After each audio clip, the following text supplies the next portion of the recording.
Halo teman-teman Gemasian 2021. Terima kasih sudah mau menonton podcast ini. Aku Raihan Rizky Gantiar Putra dari Gemasian 2019. Dan di sini aku bersama Stasya dan Devina.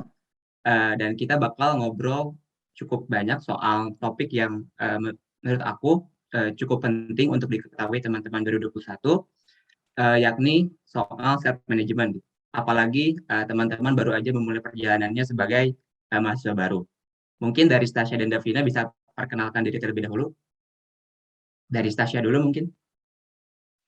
Oke, halo, selamat siang semuanya, atau jam berapapun yang semuanya lagi nonton. Nama aku Stasya Bella. Saya angkatan 2019, mahasiswa sastra Inggris. Hari ini menjadi narasumber untuk topik self management ini. Halo. Davina, silakan. Halo semuanya, aku Davina Anggita, biasanya dipanggil Vina. Aku sama kayak Stasya dari angkatan 2019 juga. Semoga podcastnya nggak ngebosenin ya. Iya, aku juga itu pengen bilang gitu tadi, cuma lupa.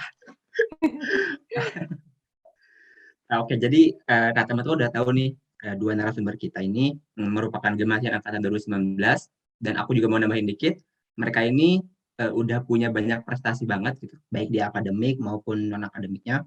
Contohnya Stasya, selama kuliah Stasya udah pernah jadi asisten riset, udah pernah jadi tutor mata kuliah TPB bahasa Inggris. Dia juga jadi penerjemah paruh waktu dan pernah jadi presenter di beberapa konferensi internasional.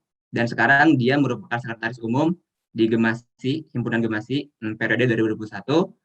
Dan yang paling keren, dia sekarang kerja part-time di perusahaan ekspor belut. Itu keren banget sih, sastra Inggris kerja. Ya, Ekspor makasih. belut. Tapi nanti kita bedah lagi deh. Dan di tengah semua kegiatan tersebut, Stasi juga kegiatan perkuliahannya tidak terbengkalai begitu saja. Dia punya IPK yang bisa dibilang sangat memuaskan ya, cum laude. Ya sekitaran segitulah, gede banget pokoknya. Dan Davina, selama kuliah, Davina juga pernah jadi asisten riset di Gemasi, di Himpunan Gemasi. Dia merupakan koordinator dari Divisi Media dan Informasi. Jadi kalau teman-teman ngelihat postingan soal infografis di Instagram Gemasi, nah itu Davina mastermind-nya. Lalu dia juga merupakan ketua divisi di Pajajaran English Competition 2021 sekarang. Davina juga pernah jadi presenter di beberapa konferensi internasional, dan ia kini bekerja sebagai freelance illustrator dan internship content writer di Logic Media Corp ya.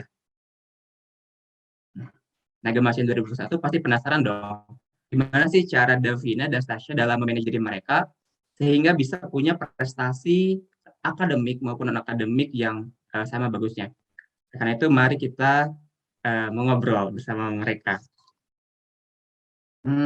Untuk pertanyaan pertama mungkin langsung aja ya.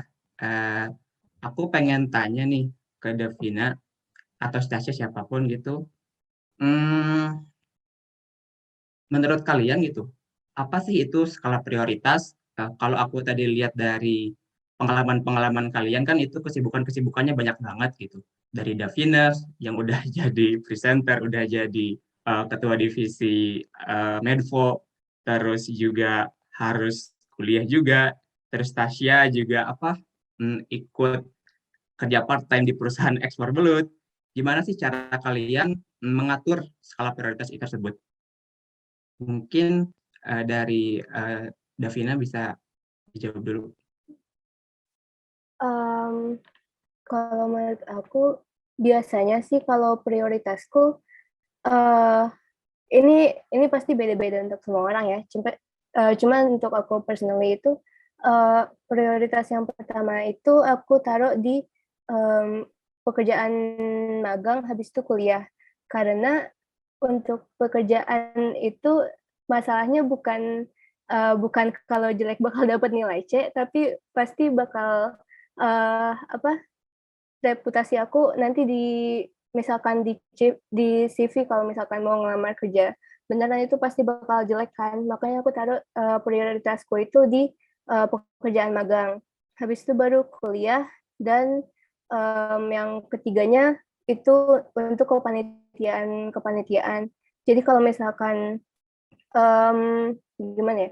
Kalau misalkan ada deadline-nya kayak ada deadline post medful, ada deadline kerjaan magang, sama ada deadline tugas kuliah. Itu pasti aku pakai aplikasi Google Calendar. Itu pasti aku lihat dulu kerjaan magangku kapan, jam berapa deadline tepatnya kan. Biasanya mah 23:59 kan deadline klasiknya. Tapi kan kadang juga ada yang harus butuhnya jam 4, ada yang harus butuhnya jam 2. Jadi aku benar-benar perhatiin jamnya dan pokoknya detail lah. Dan aku berusaha untuk nyesuaiin waktuku biar sesuai deadline-nya aja. Oke, tadi keren sekali. Jadi yang pertama diprioritasin oleh Davina itu magang sama kerja ya, karena itu pasti bakal berpengaruh banget ke reputasi Davina kalau nanti udah terjun ke dunia kerja. Gitu. Kalau Stasia sendiri gimana? Kalau dari aku sendiri sih sama yang awalnya Davina bilang, mungkin semua orang berbeda-beda ya. Jadi kalau dari aku sendiri sih, kalau prioritasnya aku bikinnya apa sih yang paling bermanfaat untuk ikut sertakan, dan yang paling kritis ya mungkin. Jadi itu sama sih, saya skala prioritasnya aku sendiri sih, aku memang nomor satukan perkuliahan, karena menurut aku, apalagi kan kita memang kuliah di Sasing kan memang tujuan untuk kuliah ya kan. Jadi saya lebih prioritaskan itu, dan supaya nilai-nilai aku memuaskan terus, karena aku juga merasa kayaknya kalau tidak diimbangin dengan perkuliahan dan kegiatan lain, kayaknya tuh lebih fatal kalau misalnya nilai di perkuliahan turun. Kayaknya menurut saya sih itu kayak lebih fatal. Karena itu kan nanti akan diperlukan nanti untuk wisuda, nanti diperlukan di CV, dan banyak juga perusahaan yang mungkin menitik Sorry beratkan Stasia, itu. sorry, Hah? aku Oh ya? boleh potong. Ini ada suara adzan, aku kedengaran nggak sih? Oh Takutnya enggak? malah ini. Oh nggak kedengaran ya? Ya. Oh ya udah, silakan lanjutkan. Iya. Jadi menurut aku sih itu mungkin lebih, dan itu menurut aku ya, mungkin yang lainnya berbeda. Lalu saya juga mau menitik beratkan ke mungkin beberapa proyek yang akan bermanfaat untuk karirku sendiri.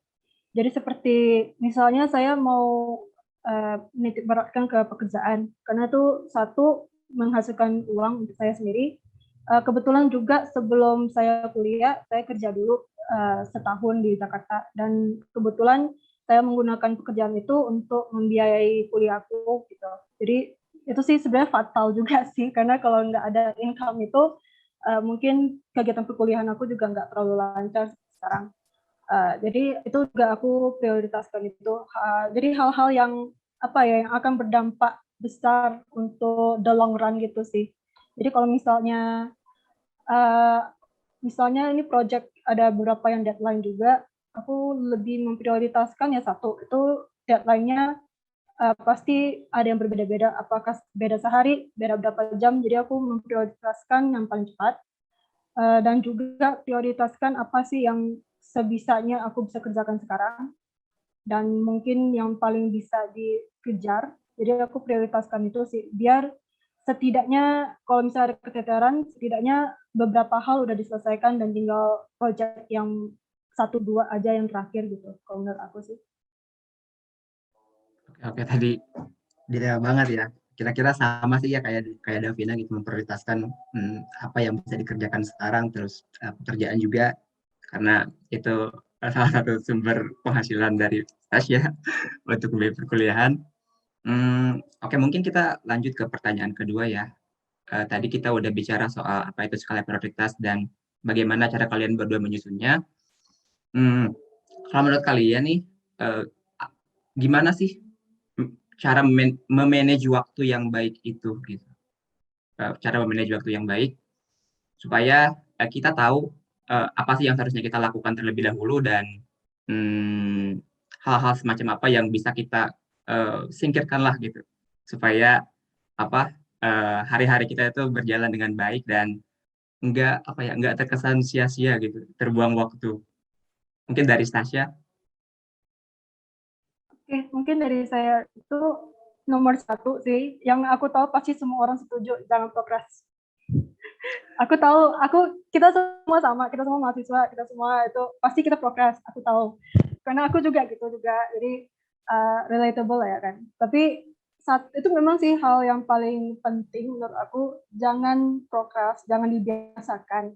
Kalau misalnya ada hal-hal emergency yang mengakibatkan nggak bisa mengerjakan proyek secara langsung, itu ya beda lah kan. Itu namanya juga emergency. Tapi kalau misalnya menghabiskan waktu yang prokras dengan cara kayak main game atau sengaja malas kayaknya itu salah satu hal yang paling fatal sih menurut aku. Kayaknya time management tetap itu sih yang salah, time procrastination-nya itu sebenarnya.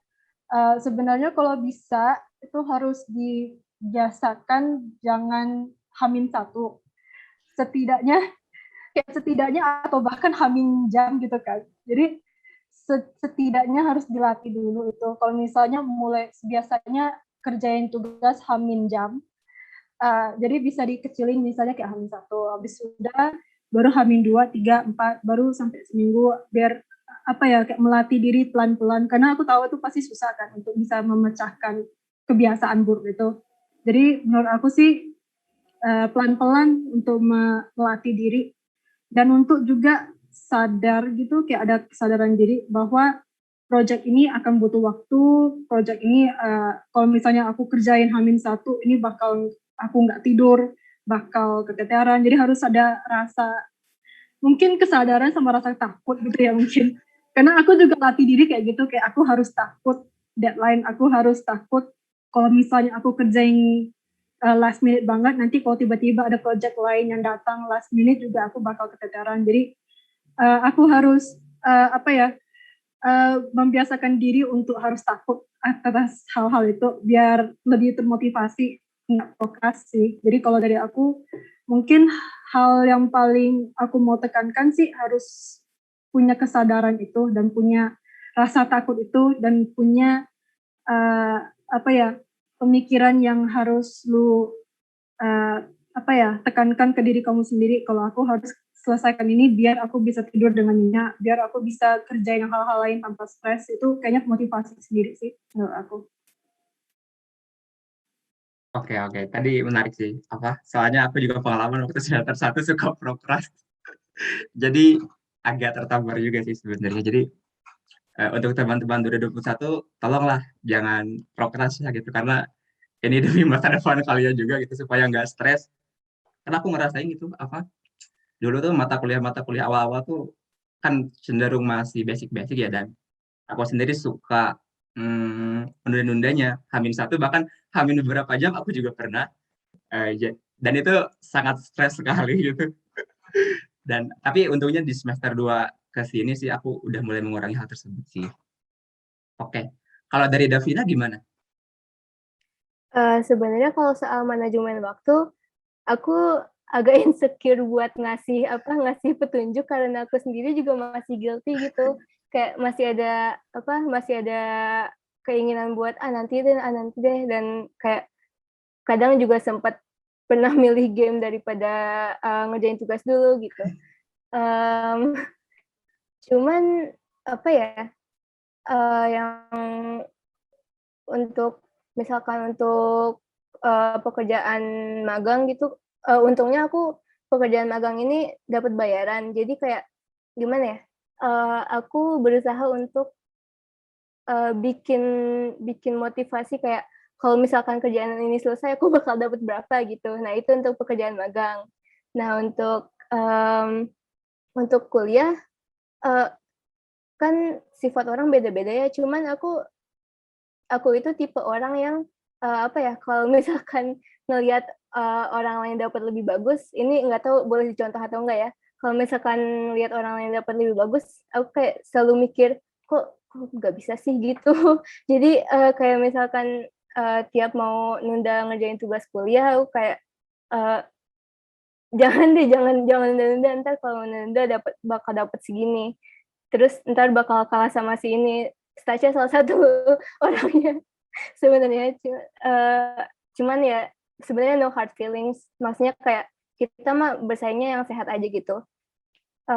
Terus apalagi ya? Kalau soal kepanitiaan, eh, nah untuk kepanitiaan ini aku mikirnya ini bukan kerjaan aku sendiri, tapi juga kalau misalkan aku telat ngerjain pasti divisi-divisi yang lain bakal terhambat gitu. Nah, makanya aku kalau misalkan ada rasa mending main Genshin Impact daripada ngerjain ini, itu kayak aku mikir ntar kalau misalkan ini telat nanti divisi ini nggak bakal bisa proceed ngirim proposalnya ke Kaprodi atau gimana gitu.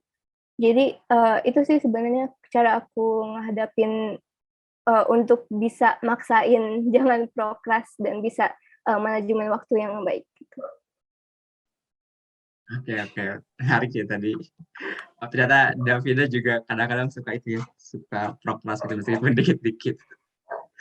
Tapi ya nggak apa-apa sih, namanya manusiawi sih gitu. Maksudnya semua orang pasti pernah ngerasain itu dan aku juga kadang-kadang kan sekarang masih suka proklas gitu. Jadi nggak apa-apa sih. Buat teman-teman 2021 juga apa, nggak apa-apa sedikit-sedikit mah asal jangan kebanyakan. Asal jangan kebanyakan. Oke, mungkin langsung kita ke pertanyaan lain gitu. Tadi kan aku udah bilang gitu, apa soal skala prioritas dan manajemen waktu. Gimana sih cara kalian itu menyeimbangkan antara kehidupan akademik maupun non akademik dan kehidupan sosial kalian gitu? Apakah itu sangat apa bisa di maintain oleh kalian? Apa ada kesulitan-kesulitan apa gitu? Soalnya aku pikir di dunia yang sudah serba online ini apa ya, aku tuh merasa kesepian sebetulnya gitu ya kalau kuliah online karena nggak tahu gitu kalau natap laptop mulu teh hmm, asa sendiri weh. Jadi ya itu sih apa cara menyeimbangkan itu antara kehidupan sosial dan kehidupan akademik maupun non akademik. Mungkin dari Davina deh. Kalau aku sih sebenarnya ya kayak tadi yang Raihan bilang pasti ada rasa kayak sepi banget karena kalau misalkan kuliah offline kan kadang-kadang kalau abis kelas misalkan ke kantin gitu makan siang bareng. Terus kayak misalkan ke Jatos gitu bareng-bareng. Nah tapi kan kalau online nggak bisa. Jadi uh, um, aku sama beberapa temanku kayak suka kalau misalkan ada jam kosong kayak mau gym meeting bareng nggak gitu. Nah jadi kita ngobrolnya di situ. Maksudnya biar ada gimana ya? Biar masih kerasa ada seseorang untuk ngobrol gitu deh. Kalau misalkan sama sekali nggak bisa ngobrol kan itu uh, pengaruhnya ke mental juga ya. Uh, jadi harus hati-hati juga. Uh, Untungnya sih untuk kehidupan sosial aku masih bisa ngimbangin sih. Jadi maksudnya nggak karena aku kebanyakan ngobrol jadi kuliahnya terbengkalai. Jadi untungnya aku bisa memanage itu karena kebetulan yang teman-teman yang aku ngajak ngobrol juga kalau misalkan ngobrolnya sambil bercandain, ini bentar lagi deadline-nya nih, ini tanggal berapa gitu. Jadi jadi pas ngobrol juga tetap keinget tanggung jawab gitu. Oke, bagus sih tadi apa, aku nangkep poinnya itu meskipun kita ada dalam situasi online, kita harus tetap berinteraksi dengan teman-teman kita ya, karena itu sangat membantu sekali sih, benar. Dan untuk teman-teman 2021, mungkin kalian nggak tahu sih, ini kalian udah pada kenal satu sama lain atau belum, karena online mah cukup susah untuk menjalin pertemanan, tapi diusahakan ya udah SKSD aja nggak apa-apa gitu. Soalnya kalau nggak punya teman itu ketika kalian kuliah susah banget gitu. Aku juga pernah ngejalanin, pernah ngerasainnya kalau nggak punya teman tuh kalau mau nanya ini bingung, kalau nggak tahu ini bingung. Jadi banyak benefit kalau kalian punya banyak teman tuh. Dan tadi kalau misalkan kalian itu nanti udah mulai kuliah online, jangan lupa bikin Google Meet baru setelah kuliahnya beres supaya nggak stres ngomongin apa aja. Kadang julidin dosen juga kan. Oke. Hmm, Sekarang kita ke Stasya deh. Kalau menurut Stasya gimana tuh cara menyeimbangkan? Oke, kalau dari aku mungkin ini berdasarkan pengalaman pribadi aku sendiri sih, karena kan kebetulan aku banyak overlap terhadap kegiatan kuliah sama non kuliah, banyak overlap dengan orang-orang yang sama. Kayak contohnya sama Davina sekarang, kita kebetulan sering kelas bareng, kita kebetulan hari itu magang bareng, terus kita konferensinya sama gitu. Jadi kebetulan aja itu teman-teman aku yang aku dekat itu mengikuti proyek-proyek yang sama dengan aku gitu. Jadi di satu sisi bisa ngobrol sama mereka secara santai, bisa ngejulitin orang-orang juga, gibah gitu lah ya. Tapi ya nggak rekomen lah, maksudnya sadar diri. Tapi enaknya sih karena kita kerja bareng, jadi kita bisa interaksi bareng secara sosial juga. Jadi kebetulan itu aku syukur sih, aku banyak teman-teman yang ikut project-project sama dengan aku. Jadi nggak, walaupun kerja, tapi masih ngerasa sama teman-teman gitu. Memang profesional, maksudnya kerjain gitu. Tapi setidaknya di tengah-tengah itu kayak kita bisa ngobrol bareng secara santai gitu. Jadi kayak mungkin dari aku, saran yang aku bisa ajak kalian itu, mungkin kalian bisa ajak teman-teman kalian untuk mengerjakan proyek yang sama. Kalian saling motivasi diri sendiri dan sama teman-teman juga, karena yang tadi Davina sebelumnya bilang kayak bisa persaingan sehat dengan teman kamu biar dia bisa dapat nilai yang lebih tinggi, bisa prestasi yang lebih tinggi, itu sebenarnya hal yang paling besar juga bagi gue, karena aku juga ada rasa mau persaingan sehat dengan teman-teman, kayak dengan Davina, dengan teman-teman aku yang lainnya yang menurut aku mereka pintar banget kok, aku nggak bisa gitu ya. Kayak menurut aku itu juga bisa sesuatu yang bisa kau gunakan gitu, karena satu sisi kau berteman tapi satu sisi kalian saling nge-push untuk bisa do better gitu. Jadi kayaknya hal itu penting. Menurut aku, saran aku sih kayaknya biar bisa seimbang antara kegiatan kuliah dan non kuliah, ya kenapa tidak untuk mensamakan aja gitu. Kalau mau menyimbangkan kenapa nggak samain aja gitu. Jadi menurut aku itu sih bisa ngajak teman-teman untuk melakukan hal-hal yang sama dan bisa motivasi satu sama lain untuk bisa lebih baik gitu menurut aku. Oke, menarik tadi apa soal saling nge-push satu sama lain ya. Jadi persaingan itu tidak selamanya buruk. Untuk orang-orang yang kadang insecure dengan persaingan, mungkin ini bisa jadi sesuatu yang sudut pandang lain dari Stasya. Oke. Kita lanjut ke pertanyaan lagi. Tadi kita udah bahas soal manajemen waktu, skala prioritas, cara menyeimbangkan kehidupan sosial, dan hal-hal yang terasa sangat berkilau-kilauan karena teman-teman seolah bahagia. Kita masuk ke pertanyaan yang apa ya? Ini bisa dijawab dengan jujur atau enggak pun juga nggak apa-apa sih.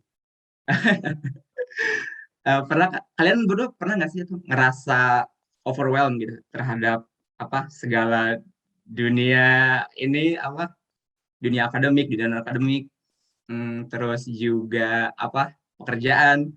Pernah nggak sih kalian merasa stres atau overwhelmed gitu, karena kayak nggak mungkin gitu nggak pernah overwhelmed tuh. Mungkin dari Stasya dulu deh. Ini tiba-tiba pertanyaan langsung deep banget gitu ya, langsung terjun shung gitu ya. Tapi ya ini pun hal penting yang harus dibicarakan juga, karena mungkin first impressionnya kayak misalnya dengerin aku sama Davina kayak wah kita sibuk banget, kita organisasi, kuliah, terus magang lagi, kerja lagi, kayak seolah-olah kayak wow banget gitu kan. No, that's not. No, kita nggak sehebat itu. Karena itu memang di CV-nya itu di CV. Tapi kalau secara realita di balik itu semua, ya kita pasti overwhelmed, capek. Kita saling meminta bantuan. Kayak misalnya aku bisa minta bantuan Davina, editin ini dong, tolong liatin dong ini udah benar belum gitu-gitu. Kita kayak gitu. Jadi kayak memang di CV, terus terang aja di CV, it looks better on paper than it is in real life gitu. Jadi kayak secara tertulis ya tampaknya hebat, tapi sebenarnya enggak juga. Kita juga namanya juga manusia, kita butuh bantuan orang banyak. Kalau aku pribadi, aku bahkan udah pernah nangis di hadapan dosen wali aku. Aku bilang I'm not good enough. Aku sampai breakdown sama dia gitu. Kayak benar-benar nangis. Jadi sebenarnya kalau masalah mental breakdown pasti ada. Apalagi apa ya? Jangankan yang kerjaan banyak kayak kita. Kalau misalnya dari sudut pandang perkuliahan aja, yang misalnya kayak cuma satu hal aja tuh udah bisa breakdown juga. Ya dan itu hal normal menurut aku. Karena ya namanya juga manusia, semuanya punya limit masing-masing, semuanya jenuh. Apalagi kalau udah masa jenuh kayak gitu, memang kalau dari aku sering juga jenuh karena kan banyak kegiatan, banyak tanggung jawab yang harus dihadapin. Salah satu hal yang aku bisa kerjain ya satu minta tolong sama teman-teman aku karena aku cukup beruntung punya teman-teman yang sportif, cukup beruntung aku kerja bareng dengan mereka kebetulan di satu project. Jadi aku bisa minta tolong dan aku bisa terus terang aja kalau misalnya aku overwhelmed, aku butuh bantuan dengan sisi ini, aku pengen curhat, aku bisa. Dan itu memang terus terang itu mungkin privilege ya. Kayak nggak semua orang bisa memiliki space itu, nggak semua orang punya lingkungan yang sesehat itu. Apalagi sekarang online, terutama untuk mahasiswa baru 2021 dan 2020 juga malah, yang nggak pernah injak ke kampus, nggak pernah lihat teman-teman secara langsung, itu mungkin lebih susah lagi. Jadi, apa ya, jangan, ya mungkin dari aku sendiri, jangan memandang aku, Davina, dan teman-teman lain yang kalian mikir keren banget, sibuk banget, banyak prestasi, jangan mikir kalau kita seolah-olah dewa. Itu kita juga manusia, kita juga sama kayak kalian, kita juga punya banyak bakat, kita juga sering kelewatan deadline, kita juga suka nangis juga. Jadi di balik itu juga sebenarnya berantakan sejujurnya. Jadi ya ini pun memang harus terus terang sih, karena kalau pura-pura seolah-olah kita enggak dan pura-pura seolah-olah semua orang bisa, enggak semua orang bisa. Aku juga apa ya, tidak tidak menganjurkan semua orang untuk harus bisa mengerjakan hal-hal sama aku yang seperti aku dan Davina, enggak harus. Itu karena juga sejujurnya capek. Ya menurut kalian limit kalian seperti apa aja sih? Kalau menurut kalian limitnya hanya dengan kuliah dan mengajarkan satu project satu persatu, ya nggak apa-apa. Tapi intinya sih harus sadar limit kalian apa dan harus sadar kalian kalau misalnya udah sampai limit itu kalian harus ngapain biar bisa bangkit lagi. Gitu. Oke, makasih Stasya tadi penjelasan yang sangat detail sekali ya. Karena ketika aku em, berbicara dan berdiskusi dengan kalian soal ini, sepertinya memang harus dibawa pertanyaan seperti ini tuh karena aku pikir segala hal seperti kata Sasha tadi, segala hal yang berkilauan itu sebenarnya ada loh di balik hal-hal berkilauan itu yang nggak kelihatan sama kita. Dan tadi gitu, Stasya pernah mental breakdown sampai nangis ke dosen walinya, terus juga dia nangis, dan itu sebenarnya normal-normal aja gitu. Sedangkan apa untuk punya lingkungan suportif itu juga merupakan privilege sendiri, itu poin yang bagus sih menurut aku karena nggak semua orang punya kemewahan tersebut. Aku sendiri beruntung punya teman-teman yang suportif juga, jadi ini mungkin nggak berlaku ke semua orang ya, maksudnya nggak berlaku ke semua orang. Kita bisa mengeluarkan unek-unek kita semau kita, sejujur kita, dan itu memang benar-benar butuh seseorang yang bisa diajak ngobrol sih, benar. Kalau dari Davina sendiri gimana tuh? Nah soal kayak stres dan mental breakdown gitu, aku pengen jujur waktu semester 3 itu aku sempet, semester 3 atau semester 4 ya? Pokoknya antara 2 semester itu, aku sempet sempet nangis sambil bikin teh. Soalnya karena ngejar tugas paper 3 dan itu deadline-nya tuh dalam 1 minggu itu semua paper tuh deadline-nya dalam 1 minggu yang sama gitu. Jadi kayak ini udah stres ngerjain yang satu, terus yang satu yang lainnya. Terus jadi di dapur tuh kayak sambil megang teko sambil nangis gitu. Jadi emang it happens sometimes and it's okay gitu.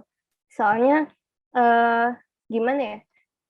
Kalau misalkan kita nggak nggak ngeluarin semuanya itu nanti malah bakal harmful untuk kedepannya.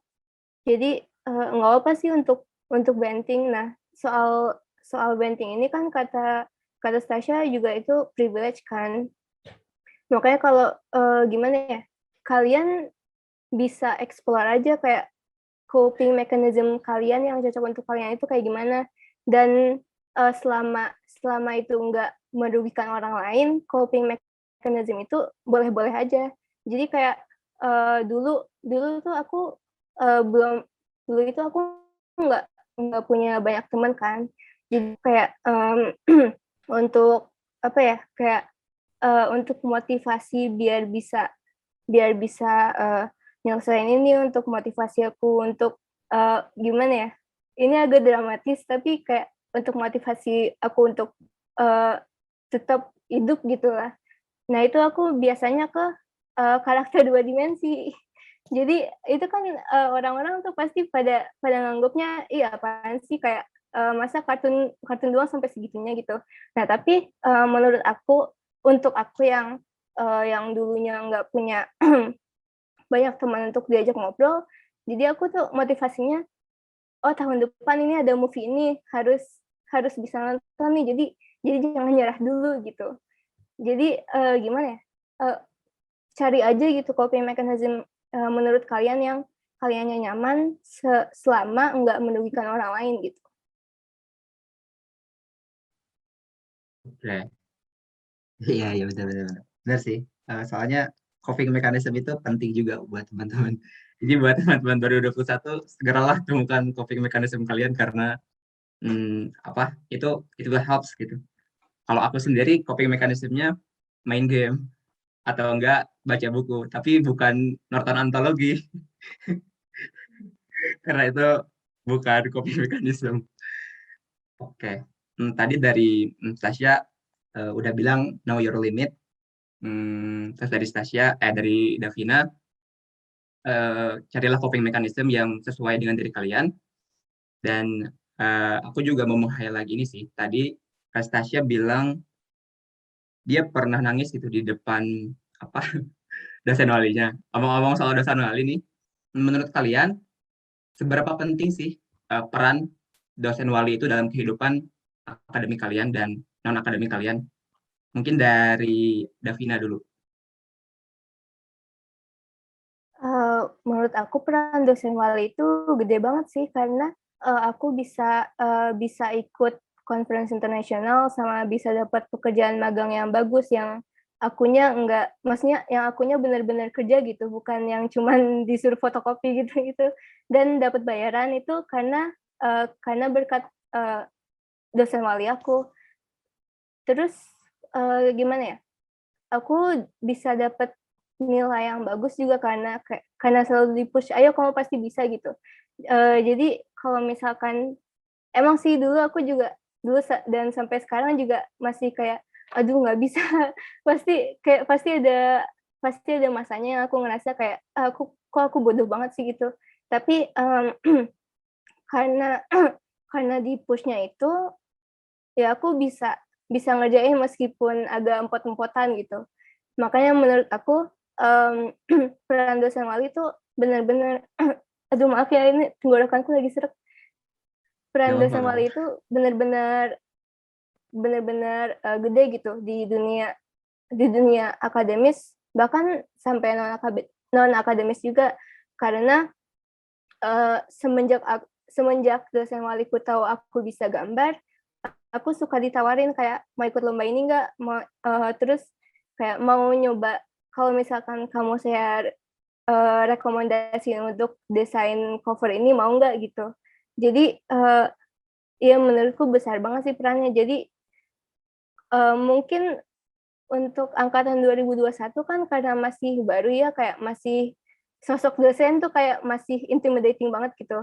Nah kalau dari aku sih, jangan ragu untuk ngehubungin dosen wali kalau misalkan ada kesulitan gitu. Dan kalau dosen walinya misalkan responnya lama gitu, dan kalian urusannya urgent, kalian bisa aja jangan jangan nanya ke cutting, tapi nanya lewat akun lain Gemasi, karena adminnya juga konsulnya ke dosen wali gitu. Jadi ya itu deh, kalau misalkan kalian ada kesulitan kayak kok di Pacis aku kayak gini, terus kayak misalkan ini mata kuliahnya kayak gimana ya. Nah itu pokoknya konsul aja ke dosen wali. Kalau misalkan kalian perlunya urgent dan dosen walinya nggak ada respon, langsung ke akun Gemasi aja, karena di situ admin Gemasinya juga nggak asal-asal ngasih info, pasti bakal nanya dulu ke dosen yang bersangkutan gitu. Oke, jadi tadi kalau aku recap sih, intinya peran dosen wali itu penting banget. Dia kayak membuka suatu cakrawala baru ke dunia kita, memberikan kesempatan-kesempatan baru supaya kita bisa lebih berkembang. Dan itu menurutku patut dihargai dan sangat bagus gitu. Karena aku juga merasa seperti itu. Dosen waliku seringkali memberikan apa ya, ini daftar magang ini dong, daftar magang ini mau nggak gitu. Dan iya, mungkin karena akunya masih belum siap, jadi gitu-gitu deh pokoknya. Terus juga buat teman-teman 2021, kalau misalkan ada kebingungan, tadi kata Davina, dan itu perlu dikonsultasikan ke dosen wali, sedangkan dosen walinya itu sedang tidak ada atau belum membalas, dan lama sekali membalasnya, bisa line atau kontak media sosial Gemasi, karena nanti pertanyaan-pertanyaan kalian akan disampaikan juga ke dosen walinya. Jadi mungkin seperti itu ya. Sekarang kita ke Stasya dulu deh. Gimana sih pentingnya dosen wali dalam kehidupan Anda? Sejujurnya sih kebetulan aku punya dosen wali yang apa ya, yang sangat aktif mau memberi mahasiswanya informasi, sangat aktif untuk motivasi mahasiswanya untuk harus bisa lebih baik. Jadi kebetulan sejujurnya sih bagi aku sangat penting, malah di dalam satu karir aku dalam perkuliahan ini semuanya berkat dosen wali aku gitu sebenarnya. Karena dosen wali aku itu yang mengintroduce aku ke magang ini, ke magang itu, baru introduce aku ke konferensi, dan pun banyak mengajarin aku bagaimana sih cara riset, bagaimana sih cara bikin paper yang baik dan bagus gitu.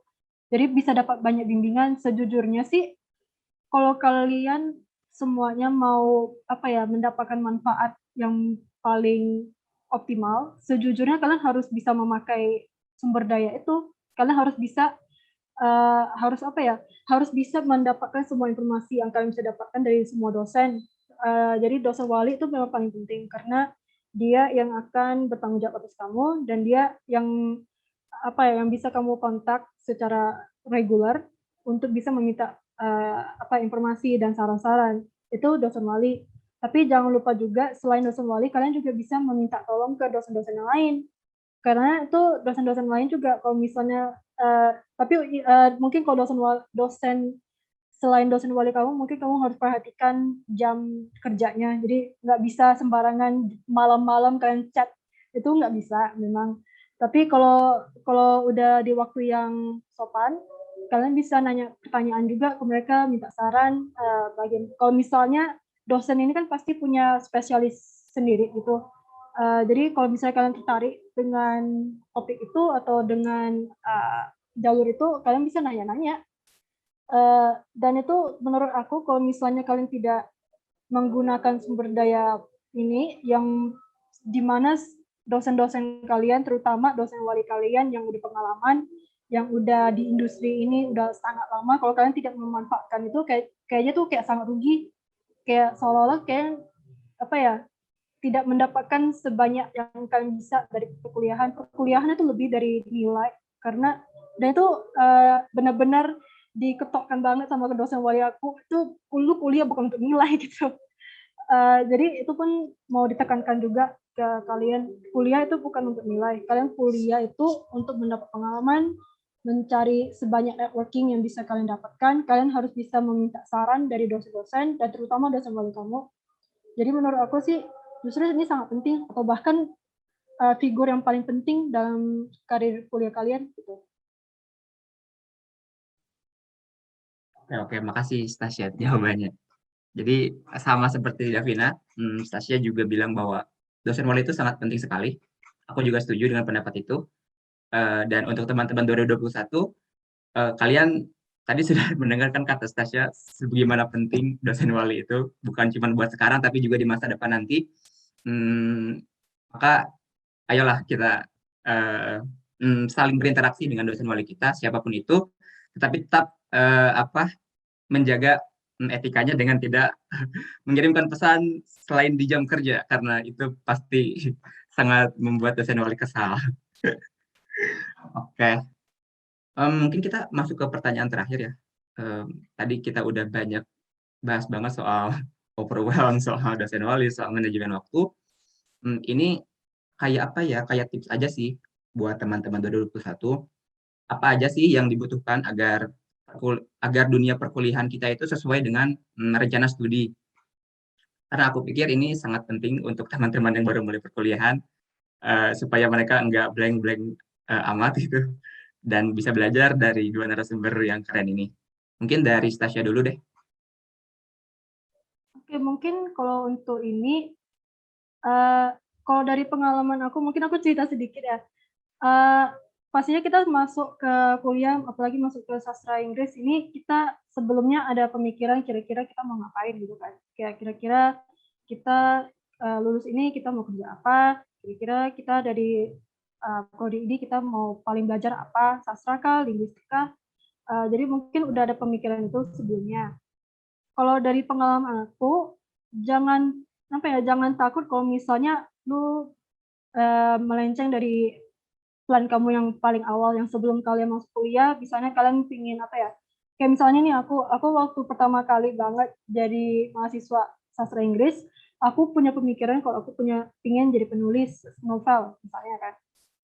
Dan terus sepanjang aku kuliah, aku ada pemikiran kayaknya ada opsi lain yang mungkin aku nggak kepikiran. Dan ini pun dibantu banget sama dosen wali aku juga kebetulan, karena dosen wali aku setelah melihat performance aku di kuliah, dia udah tahu minat bakat saya di mana.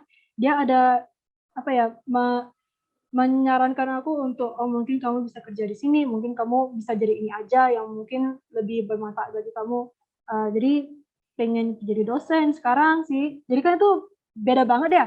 Dari awal banget yang aku pengen jadi penulis novel dan sekarang pengen jadi dosen gitu. Jadi menurut aku jangan takut kalau misalnya ada change of plans dari awal, karena ini kan maksudnya kan masih maba nih, masih barusan banget masuk ke sastra Inggris. Jadi kalau misalnya kalian udah punya visi yang menurut kalian maunya stick itu, ya udah nggak apa-apa. Tapi jangan takut kalau misalnya along the way, ini kan kuliah lama ya, 4 tahun. Kalau misalnya di tengah-tengah itu kalian ada mendapat informasi baru, dapat insight baru, terutama dari dosen wali kalian, jangan takut untuk berubah gitu, menurut aku sih. Jadi justru kalau dari mungkin ini jadi kayak agak melenceng dari pertanyaannya, kayak bagaimana bisa stick ke studinya itu kan. Malah aku suruh kalian ya kalau mau berubah nggak apa-apa gitu. Tapi itu sih kalau dari aku, kalau misalnya along the way kalian punya perubahan pikiran, kalian mendapatkan informasi yang baru, jangan takut untuk mau gitu. Apalagi kalau memang lebih bagus. Kalau menurut aku sih itu, dan jangan lupa untuk konsultasi juga ke dosen walinya. Karena kebetulan kalau aku sendiri aku memang konsultasinya ke dosen wali, makanya aku bisa sampai ke kesimpulan ini aku mau ganti gitu. Nah, jadi kalau dari aku sih gitu.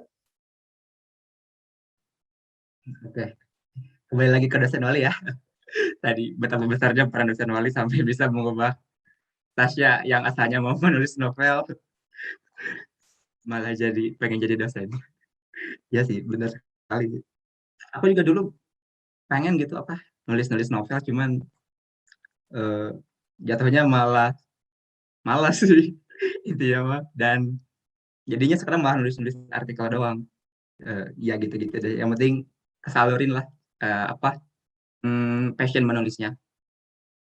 Dan yang tadi seperti yang Tasya bilang, untuk teman-teman 2021, meskipun sekarang kalian udah punya plan yang ajak gitu, udah punya plan yang udah kalian siap-siapin dari zaman SMA mungkin, jangan takut untuk berubah karena tidak ada yang tetap kecuali perubahan itu sendiri. Jadi nanti ketika kalian berkuliah mungkin akan merasakan sendiri, dan kalaupun kalian harus berubah ya ya udah berubah aja gitu, nggak apa-apa. Dan jangan lupa konsultasi juga dengan dosen wali kalian.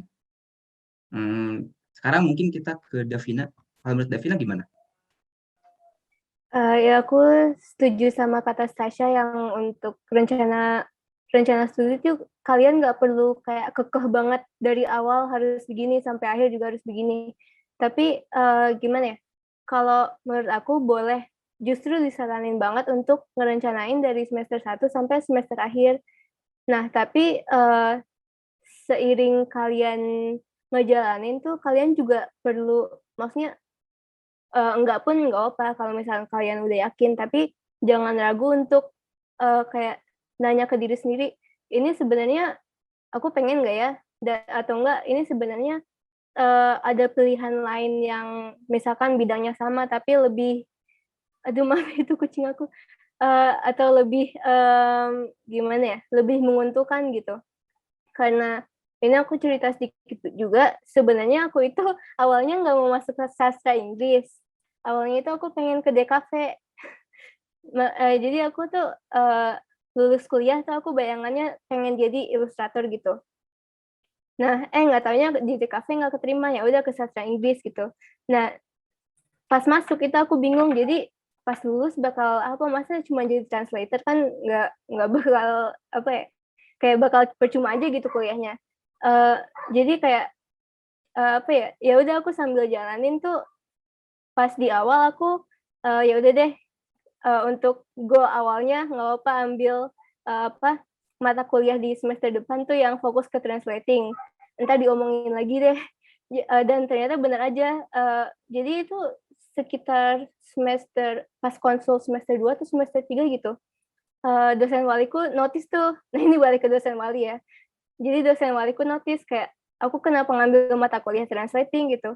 Terus ya udah aku bilang aja karena sebenarnya belum ada bayangan dan untuk sekarang bayangannya pengen kerja jadi translator. Terus ditanya are you sure gitu. Kayak are you sure-nya tuh kayak bener-bener yang apa, nggak percaya gitu, kayak kalau aku yang kayak gitu pengen jadi translator gitu.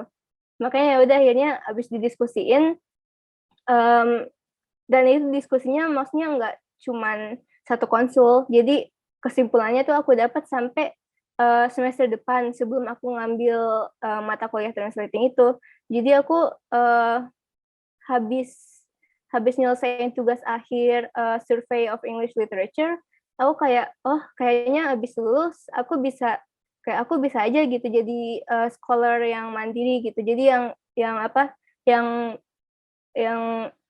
bikin penelitian secara mandiri gitu. Jadi karena aku tipe orangnya juga nggak bisa ngajar, aku nggak mau jadi guru ataupun dosen karena aku tahu apa frustasinya gimana. Jadi aku tipe orang yang pengen kerja tanpa berhubungan sama orang lain gitu, kecuali mungkin sebagai coworkers gitu.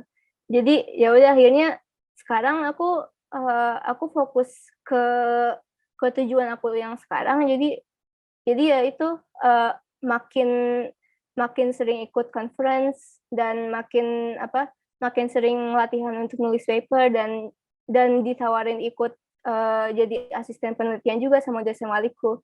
Jadi dari yang awalnya pengen jadi ilustrator terus berubah jadi translator, habis itu berubah lagi jadi scholar, itu bisa banget. Jadi kalian nggak perlu terlalu kekeh sama rencana awal aja. Cuman emang harus terarah sih, tapi maksudnya jangan ragu untuk berubah gitu. Oke. Terima kasih Davina. Kalau ngomongin soal change of plan gitu, aku tuh dulu suka inget gitu, maba-maba sasing waktu aku masih maba ya. Mereka bilang pilihan pertama mereka itu justru bukan sasing ketika mereka datang ke sini. Pilihan mereka itu rata-rata hubungan internasional, terus FISIP atau FEB bahkan, dan sasing itu sama sekali bukan pilihan yang paling utama. Dan aku pun sebenarnya bukan milih sasing. Aku malah punya passion di bidang olahraga. Aku sebetulnya pengen pergi ke UPI, cuman karena satu dan lain hal, akhirnya aku bukan terjebak sih, di sasing. Tapi tadi benar sih, mungkin ini work buat semua orang untuk bisa enjoy di jurusan ini meskipun udah berubah gitu dari plan awal. Tapi aku pikir kita bisa menikmatinya aja. Gitu. Nggak tahu sih kalau teman-teman 2021 apakah kalian itu benar-benar jadi instansi pilihan pertama atau justru itu sebagai pelarian saja. Tapi ya itu deh pokoknya. Oke, mungkin karena waktunya udah terlalu lama ya, udah hampir 1 jam kita berbincang-bincang. Tadi kita bicara soal banyak sekali, mulai dari planning soal set management bagaimana, dari jangan prokras, sampai harus punya kesadaran diri, untuk kalian tuh harus takut gitu kalau gini, gini, gini, gini. Terus pentingnya ngobrol sama teman, pentingnya untuk bersaing juga dengan mereka, terus apalagi ya soal overwhelm tadi udah dibahas sama dua-duanya, nggak apa-apa kok. Aku jadi inget itu apa drakor It's okay to not to be okay. Itu kayak oh ya ya udah gitu. Kalau kalian merasa buruk, kalau kalian merasa seperti hidup ini kayaknya berat banget, ya udah terima aja gitu, jangan dilawan. Pastiin kalian punya teman untuk ngobrol aja dan ya intinya punya coping mechanism seperti yang tadi Davina bilang supaya nggak stres. Terus tadi pentingnya dosen wali juga udah dibahas. Jadi buat teman-teman 2021 aku tekanin lagi sering-seringlah berkonsultasi dengan dosen wali kalian karena dosen wali kalian itu bukan cuman apa sekedar pajangan gitu buat KRS-an doang, tapi itu juga bakal bantu kalian di selama perkuliahan 4 tahun ke depan dan bahkan mungkin di masa depan juga kalian bakal masih berhubungan dengan dosen wali kalian itu. Terus untuk apa lagi ya? Planning kalian di awal perkuliahan itu jangan dijadikan sebagai sesuatu yang ajak. Kalian mungkin boleh saja memplanning dari kalian dari awal itu ingin seperti ini, ingin seperti itu. Tapi kalau misalkan itu udah nggak work lagi buat kalian, itu udah nggak cocok lagi sama kalian, nggak apa-apa kalau mau berubah juga. Davina dan Stasya juga udah berubah kok. Jadi ya udah berubah aja. Mungkin kita sekarang masuk ke closing statement aja kali ya. Mungkin dari Davina atau Stasya dulu, ada saran nggak sih atau closing statement buat Mas 2021 yang tanggal 30 nanti bakal mulai perkuliahannya? Dari Stasya dulu mungkin. Mungkin saran dari aku aja sih, jangan apa ya, jangan terlalu dibawa stres, I guess, kayak santai aja. Memang kuliah emang, tapi jangan dijadikan kayak life or death gitulah. Jadi santai aja, dibawa santai. Dan jangan lupa ini kan memang topiknya self management ya kan. Tapi sejujurnya apalagi aku sama Davina aja kita seperti apa ya? Kita tidak melakukannya sendiri. Jadi jangan berpikir self management, time management itu seolah-olah memang karena mentang-mentang ada self-nya tuh jadi lu harus kerjain sendiri. Itu enggak. Itu self management justru lu harus bisa sadar kalau kamu butuh bantuan, butuh teman, dan butuh orang-orang untuk support kamu. Justru itu sebenarnya. Jadi jangan berpikir kalau misalnya ada apa-apa kamu harus jalani sendiri, enggak. Jadi menurut aku sih saran aku, kamu harus bisa minta tolong sama orang, harus bisa support diri sendiri dengan cara meminta orang lain untuk support kamu gitu. Jadi menurut aku sih gitu. Kalau dari Davina? Kalau dari aku sih, ya kayak tadi yang Raihan bilang, it's okay to not be okay. Jadi kalau misalkan stres, ya udah stres aja gitu. Gimana ya, kayak nggak usah mikir, kok gini aja gue stres sih. Nggak boleh mikir kayak gitu. Stres itu normal. Juga ini juga main dari buatnya untuk ngejudge apa ya, jangan ngejudge teman yang kelihatannya bebannya ringan gitu. Jadi misalkan kayak si A, kayak misalnya kamu mikir, si A kok baru ngerjain gitu aja udah stres sih. Nah itu nggak boleh, karena kita kan nggak pernah tahu apa yang dialamin di belakang layar kan. Kalian apalagi ini online, jadi kalian cuma bisa ngelihat dari ketikannya gitu. Jadi ya itu hati-hati aja, jangan suka berprasangka buruk ke orang lain karena kayak yang Stasya tadi juga bilang, semua orang punya batasnya. Jadi mungkin batas kamu lebih jauh, tapi kalau misalkan batas temanmu nggak sampai kayak kamu, itu pun nggak apa gitu. Jadi ya itu sih, kayak ya normal aja lah untuk mental breakdown atau stres karena hal-hal yang tanda kutip kecil, karena ya semua orang punya kapasitasnya masing-masing gitu. Terus semangat juga kuliahnya. Oke, tadi kalian udah dapat semacam wangsit ya, bukan wangsit ya, tapi semacam wejangan dari Stasya dan Davina yang udah 4 semester berkuliah di Sasing, bergelut di Sasing dengan tugas-tugasnya yang nanti kalian bakal tahu sendiri. Mungkin karena waktunya udah beres, sekarang aku ingin mengucapkan terima kasih banyak untuk Stasya dan Davina yang udah bersedia jadi narasumber di podcast ini. Tanpa kalian mungkin podcast ini tidak akan menjadi lebih menarik karena aku sendiri sebenarnya tidak yakin pada diri sendiri bahwa podcast ini akan jadi menarik kalau tanpa kalian. Mungkin kalau dari aku segitu dulu. Terima kasih juga untuk panitia podcast ini yang udah ngerancang materi-materinya yang sebetulnya sangat penting sekali untuk diketahui teman-teman 2021. Dan seluruh orang yang ada di balik layar di sini, aku ucapkan terima kasih banyak. Wassalamualaikum warahmatullahi wabarakatuh.